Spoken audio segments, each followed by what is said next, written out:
Você se sente uma pessoa livre? Ninguém é livre. Desde que você tem necessidades a suprir, você não tem liberdade. O que é a liberdade? No estado puro, na ideia pura. Liberdade é você não ter necessidade nenhuma. Então você é livre. Você faz o que você quiser, se quiser, se não quiser não faz, não precisa. Se você tem alguma necessidade, você é obrigado a suprir essa necessidade. Cadê a liberdade? Liberdade não existe, ela é muito falada, mas as pessoas não têm noção do que é. Eu também não tenho noção do que é, eu só imagino. Aí a imaginação serve. O que é a liberdade? É existir sem necessidade nenhuma. Então a gente não conhece liberdade. Não é que nem democracia. Fala-se que isso aqui é uma democracia. Uma balela que tem, cara. Por quê? Porque democracia, para mim, é um povo muito bem alimentado, muito bem instruído, muito bem informado, consciente dos mecanismos que a sociedade tem para controlar os representantes, já que é uma democracia representativa. Nós não temos isso. Então nós não temos democracia. A gente nunca teve democracia, a gente não sabe o que é uma democracia. Sabe? Eu acho colaborar com o inimigo, falar em redemocratização. Porque não houve redemocratização nenhuma. Houve uma mudança de fachada na ditadura, que parou de ter a cara militar e passou a ter a cara da mídia. Bota lá um monte de instituição democrática, tudo infestado de interesse empresarial, tudo controlado para não mexer na estrutura da sociedade. E aí fala, isso aqui é uma democracia. Aí vem esses revolucionários de auditório, de academia, de partido, cheio de arrogância, e eles falam em redemocratização. Eles colaboram com a construção de uma fachada, de uma farsa. Não é a democracia.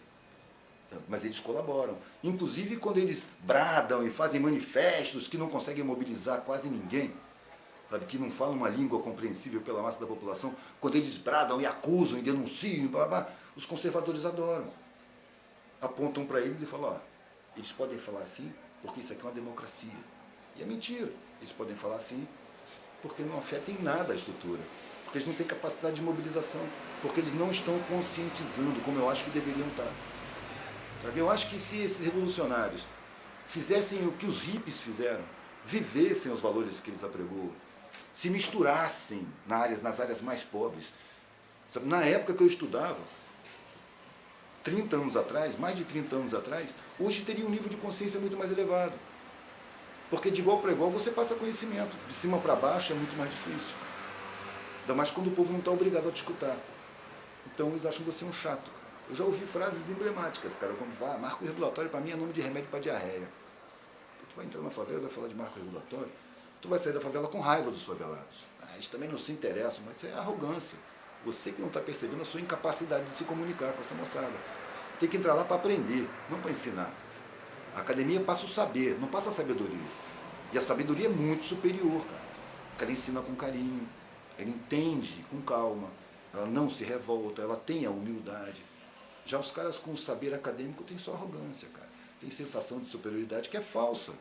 É falsa. Os caras morrem de medo de entrar numa favela, cara. Eu entro e saio de qualquer favela sem o menor problema, cara. Na maior tranquilidade, sem medo, nem nada. Porque eu conheço os códigos de comunicação.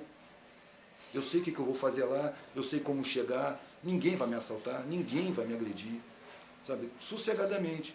Mas eles não, eles têm um condicionamento burguês de que favela é território perigoso. Então quando eu vejo entrar dessas siglas esquerdistas, aconteceu lá em Acari, foram lá para tentar cooptar.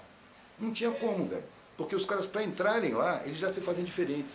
Eles chegam, telefonam para o pessoal da associação para ir buscar eles lá fora. Eles não entram lá. Aí os caras vão lá, buscam eles e trazem até o comitê cultural, que estava lá funcionando já sem eles, já tinha um tempão. Eles viram que estava funcionando, foram lá para tentar cooptar, botar no balaio de siglas. É outra excrescência da política partidária. Você tem que ter capital político. Quanto mais associação você conseguir cooptar, melhor. Então eles entram mesmo sem o menor respeito, tomam a frente e começam a controlar. E falam, não, aquilo lá é nosso, aquela associação é nossa. Sabe? E desconteúdiza a associação. Sacou? Aí eles chegam lá. Na hora que eles vão embora, a mesma coisa. Vai todo mundo em bloco junto. Todo mundo escoltado por moradores, até chegar lá fora, onde já tem táxi esperando, van esperando, para eles embarcarem e irem embora. Sabe? O pessoal da favela é intuitivo, cara. É sensitivo. Também eles percebem que aquela gente não faz parte.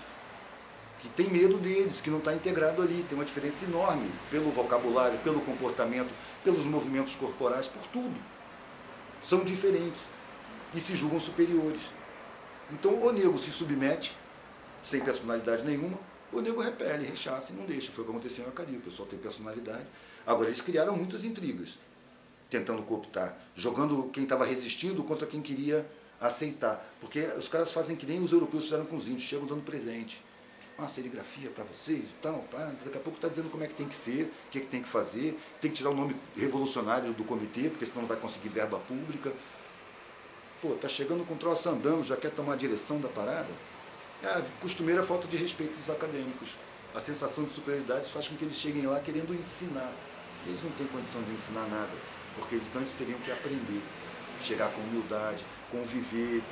É uma provocação que eu faço com esses revolucionários, pelo menos os mais novos, que não estão com o cérebro lavado e enxaguado, mas estão em processo. Pelo menos você se sente revolucionário. Vai morar na favela, cara. Passa lá 3 anos morando, cara. De boca fechada, aprendendo, orelha aberta, olho aberto. Percebe como é que tem sabedoria por ali, como é que tem saberes que se desenvolvem. Percebe a capacidade de superação dessa gente, que eles mesmos não percebem, condicionados pela mídia, porque dentro da casa deles tem uma televisão dizendo para eles que eles são inferiores. Pela televisão você só vale o que você pode comprar. Você vale o seu patrimônio. Pela televisão e pela sociedade. Pega uma delegacia de crime contra o patrimônio e compara com a delegacia de homicídios. Em qualquer cidade. Em qualquer cidade, velho. A delegacia de crime contra o patrimônio é muito superior. Maior, tudo funcionando. A de homicídios tem infiltração na parede, tem camburão quebrado, computador que não funciona, os policiais são mal-humorados. Por quê? Porque na nossa sociedade o patrimônio vale mais do que a vida. É assim que a gente está vivendo. É só angústia, velho. É só angústia. Esses sinais estão aí, a população não sabe, mas sente. Agora os acadêmicos são soberba, veem a coisa deformada e dizem, essa aqui é a verdade, essa aqui é a realidade. Sabe, historicamente eles nunca canalizaram as energias das massas. Eles disputam entre si de uma forma animal para tomar o controle da massa. E eles não têm condição de tomar controle nenhum. Eles formam grupinhos que são estéreis e servem ao sistema, que cria a impressão de que é uma democracia. Pegando esse ponto, o que está acontecendo no Brasil nesse momento, nesse instante político que a gente vive? Na sua visão, o que está acontecendo que as massas foram para a rua, todo esse processo? Velho, a maior parte da massa que foi para a rua foi a classe média, né? As classes médias, não é uma classe média só, são várias camadas de classe média. Foi o pessoal escolarizado, foi o pessoal, não foi o pessoal da base, que carrega pedra, que transporta cimento nas costas. Não foi. Os movimentos de esquerda começaram a querer tomar pé nessa movimentação agora. Né? Decretaram greve geral, aí você vê que são as organizações de esquerda, os sindicatos, o MST. Sabe? Mas onde é que eles estavam durante as manifestações? Estavam fora, cara. Estavam tão pasmos quanto os políticos convencionais, sem entender o que estava acontecendo. Como é que um movimento contra 20 centavos de aumento virou essa movimentação avassaladora? Como, cara? Tá todo mundo abafado, velho. A vida tá uma merda. As pessoas já estão olhando para o mundo e não gostando do que estão vendo. Antigamente você olhava para o mundo, não gostava, mas fazia força para se enquadrar. Agora as pessoas já estão sofrendo isso e os mais novos estão vendo os mais velhos sofrendo essas pressões e estão dizendo, não quero participar, não sabem como agir. Vão para as manifestações explodir, botar para fora, extravasar, fazer o que o antidepressivo faz nos mais velhos. Eles vão para a rua. É isso que está acontecendo. Agora, com essa movimentação, mudou tudo, cara. Eu escuto a voz do Brasil. Não conheço ninguém que escute, velho, mas eu escuto. Então, depois dessas manifestações, eu fiz mais questão ainda. Sabe, tem uma parte que trata do Congresso. As sessões estão todas frequentadas, cara. Quase não tem falta. Passou um monte de lei que estava encalhada lá. O voto secreto está sendo posto em pauta. O voto secreto na votação de cassação de deputados denunciados já está proibido. Não rola. Passou. Não passava, cara. Agora estão estendendo isso para eliminar o voto secreto. O cara que é meu representante, ou seria o seu representante de quem votou nele, não tem direito a ter voto secreto. Eu tenho que saber em que ele está votando. Não tem essa de voto secreto. Aliás, eu acho que um cara que se propõe a ser uma pessoa pública, um representante de coletividade, ele não tem que ter nada público, velho. Ao contrário, não tem que ter nada privado, tem que ser tudo público. As contas, os patrimônios. A única privacidade que ele tem que ter, velho, é no banheiro e na cama dele. De resto, tem que ser tudo público. Se o cara quer privacidade, então não tem que se candidatar a porra nenhuma. Se o cara vai se candidatar, tudo dele tem que ser público. Tudo. Inclusive a campanha eleitoral dele tem que ser pública. Porque o que acontece é que o cara se fecha com um patrocinador, um grande empresário, e ali ele amolda todas as propostas deles ao interesse de quem vai bancar. Eu não me esqueço o diálogo que vazou aí, que a Polícia Federal pegou, do dono da Delta, conversando com outro empresário. Eu só ouvi essa parte, cara, e depois sumiu, foi uma vez só, deve ter despedido até o jornalista que botou no ar. O cara dizendo assim, cara, você não está entendendo, eu botei 30 milhões na campanha eleitoral do governo e só nesse primeiro ano já recuperei 300 milhões em obras públicas. Porque na situação que a gente se encontra, velho, não tem uma obra pública que não seja superfaturada.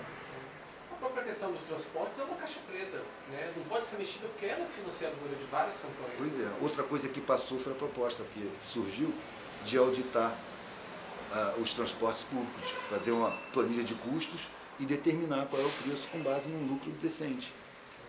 Existe uma pressão enorme ao contrário, sacou? Dentro do Congresso. Os lobbies deles são fortes pra caralho, eles bancam um monte de campanha.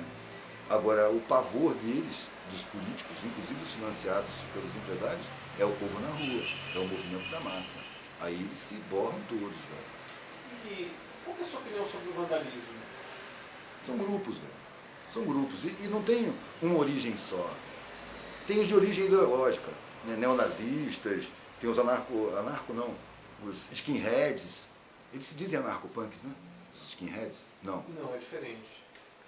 Tem os ideológicos, tem os revoltados, motivo para revolta não falta. Né? Tem os pressionados, tem os de índole violenta também. Aí entra as torcidas de futebol, gente que gosta de pancadaria. São focos que acabam sendo cooptados. Quando os conservadores perceberam que não podiam dispersar com a polícia, que estava aumentando cada vez mais, falaram, então não vamos mais atacar, vamos infiltrar. Infiltraram com os violentos, estimulados com um monte de P2, que foi lá para a violência mesmo, para insuflar a violência, e a massa alienada, cara. Aí você vê um monte de propostas chegando que não tem nada a ver com a realidade, são propostas vazias, contra a corrupção. Eu nunca participei de uma passeata contra a corrupção, porque ela focaliza o político. E a corrupção não começa no político, ela termina no político, ela começa nos grandes empresários, que já corrompiam antes, que corrompem o parlamento desde que ele foi criado por Dom Pedro. Os cafeicultores, os latifundiários, os mineradores sempre corromperam o Congresso. Sempre. O parlamento sempre foi um balcão de negócios. E passa de pai para filho. Agora o político muda. De mandato em mandato. Ele pode mudar. E se mudar, os caras continuam corrompendo. Continuam corrompendo. Então, a corrupção tem que ser atacada no corruptor. O corrupto é consequência, cara, da estrutura social. O problema da sociedade, velho, é muito mais estrutural. A estrutura que a sociedade foi formada privilegia punhados e sacrifica multidões. É assim que a gente está. Sendo sacrificado em nome de punhados. São banqueiros, mega empresários. O mesmo punhado de sempre, velho. A dinastia. Muitas dinastias. E talvez uma forma de mudar essa estrutura seria o quê? A postura do indivíduo mesmo perante as coisas? Ou você acredita numa organização, ou num líder, alguma coisa assim? Não tenho visto nenhuma organização que eu ponha fé. Pode ser que aconteça, mas até agora eu não vi nenhuma com consistência mesmo. O que eu faço é a minha postura individual, velho. Consumir só o que eu preciso, não competir com ninguém, sabe? Não discutir insultando. Eu vou mudar o meu comportamento. Vou ser aquilo que o Gandhi falou. Pretendo ser a mudança que eu quero no mundo. Então eu procuro desenvolver a minha honestidade, a minha solidariedade, desenvolver em mim o que eu acho que precisa ser desenvolvido na sociedade. Porque a sociedade é feita de indivíduos. Afinal de contas, ele é o princípio das coisas. Se eu não me sinto capaz de mudar a sociedade, então eu vou ser como eu quero que a sociedade seja. Sabe? E isso aí eu decidi com 19 anos de idade. E eu estou vendo dar frutos agora. Quando filmaram lá eu falando na calçada, coisas que eu falava já há 20 anos, e publicaram no YouTube e ele achou que era o máximo. E não é o máximo, é o mínimo. Está na cara. A vida é uma merda. Você está submetido a uma vida de merda. Seus objetivos são plantados. É constituir patrimônio, é conseguir consideração social. Olha para a sociedade, velho. A visão de um miserável devia envergonhar todo mundo.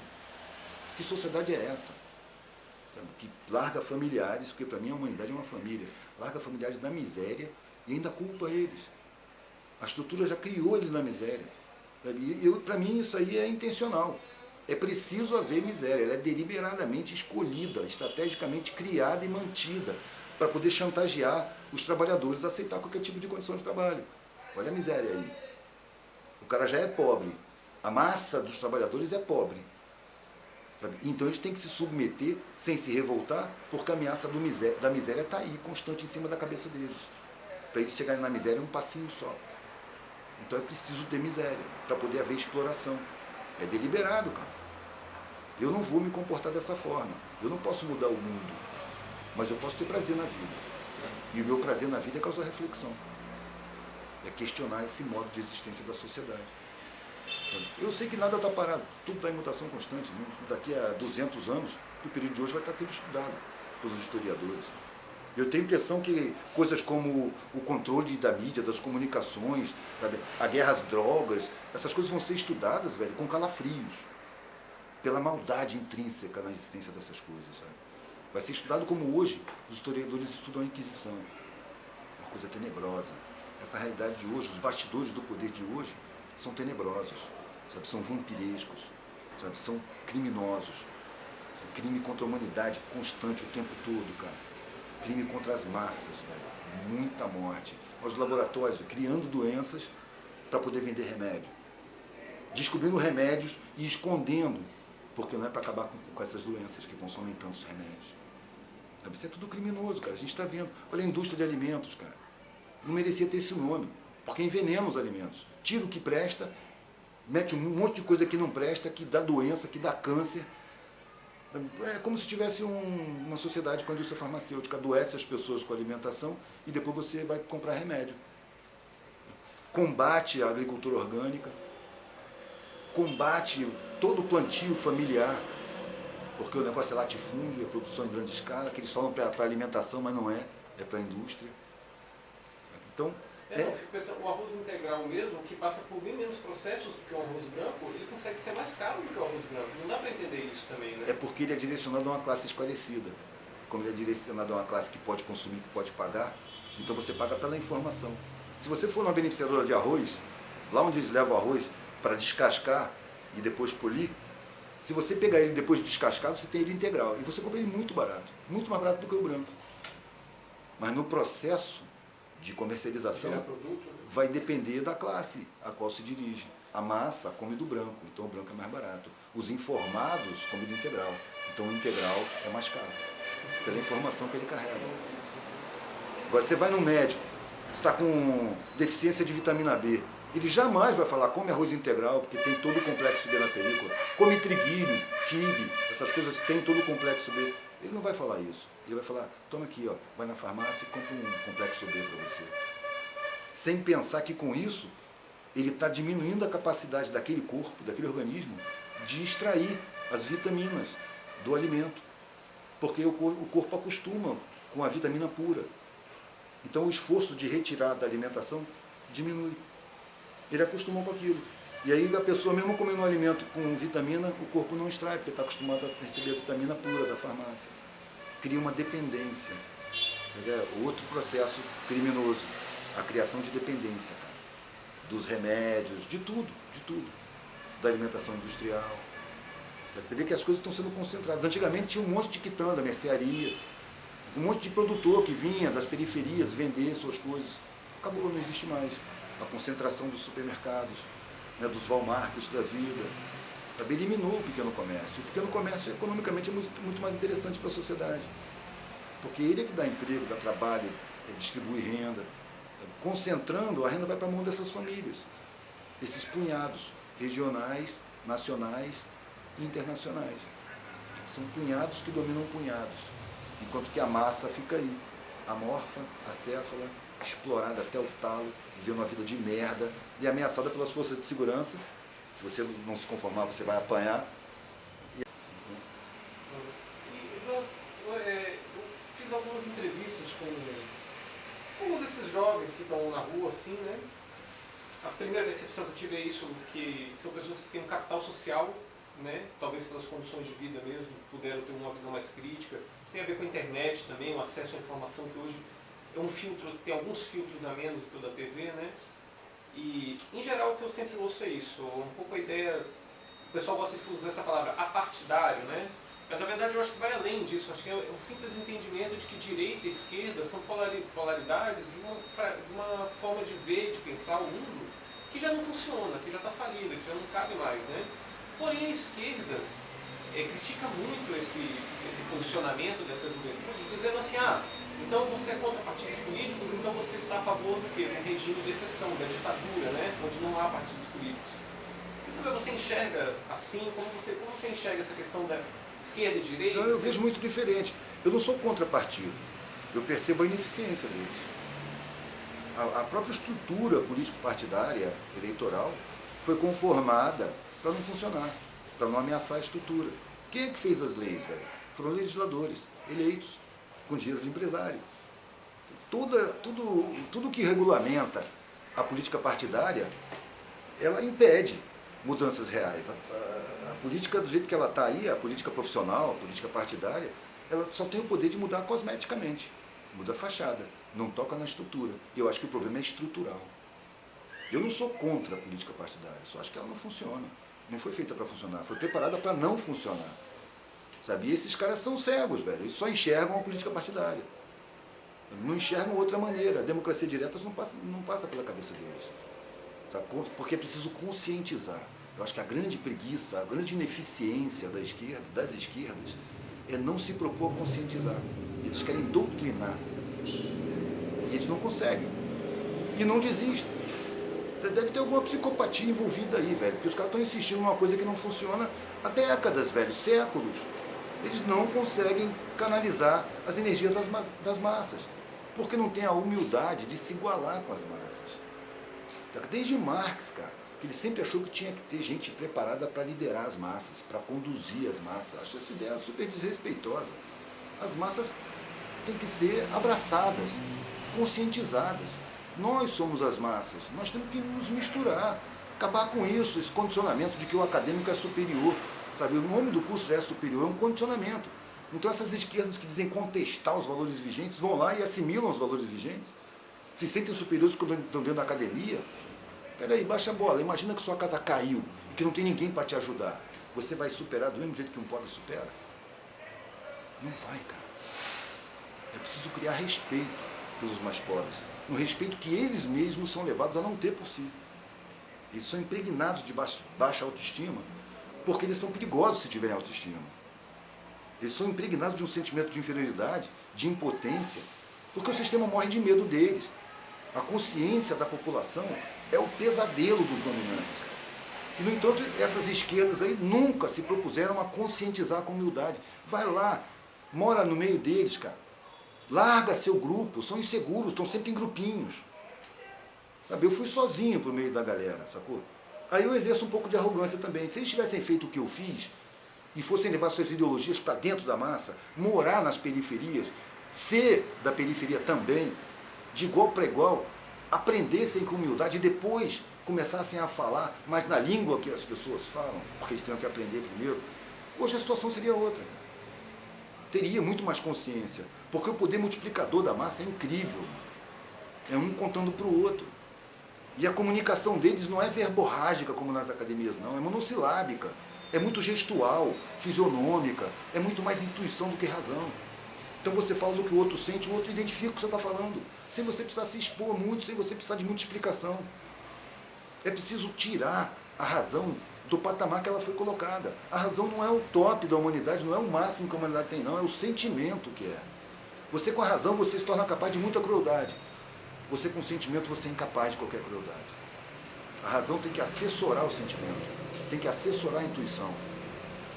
Mas as academias fabricaram essa ideia de que a razão é o máximo que nós temos. A razão foi usada pelos nazistas. A razão foi usada para massacrar, para assassinar, para deslocar. A razão foi usada na União Soviética, nas experiências sociais. Você vai nas repúblicas periféricas, todas elas odeiam o socialismo, porque foram vítimas da soberba acadêmica, da soberba dos dirigentes que iam fazer deslocamentos populares. Tira a população daqui, põe para lá. Tira aquela de lá, põe para cá. E aí precisava usar um monte de tirania. Porque tinha aquela ideia soberba de que a população não sabe o que é bom para ela. Nós é que sabemos. E só perder espaço, mano. Conheço um cara daqui de Niterói que viajou, Letônia, Ucrânia. Ele falou que lá você arrisca apanhar quando você fala em socialismo, porque todo mundo odeia. Por quê? Arrogância, velho. Arrogância. Se tivesse humildade, você ia ouvir as pessoas, você ia respeitar as pessoas, você ia consultar as pessoas a respeito do que você vai fazer com elas. É que você ia realmente pensar no bem-estar das pessoas. Mas não, você acha que o bem-estar dela vem porque você calcula isso e aquilo, você sabe tal e outra teoria, e aí você impõe. Não, eles reagem porque são ignorantes. Eles reagem porque estão sendo violentados, cara. E aí a opressão econômica nos países socialistas passou a ser uma opressão ideológica, igualmente brutal. E serviu ao capitalismo. E talvez minha última pergunta para você. Você quer que acenda a luz? Ué, se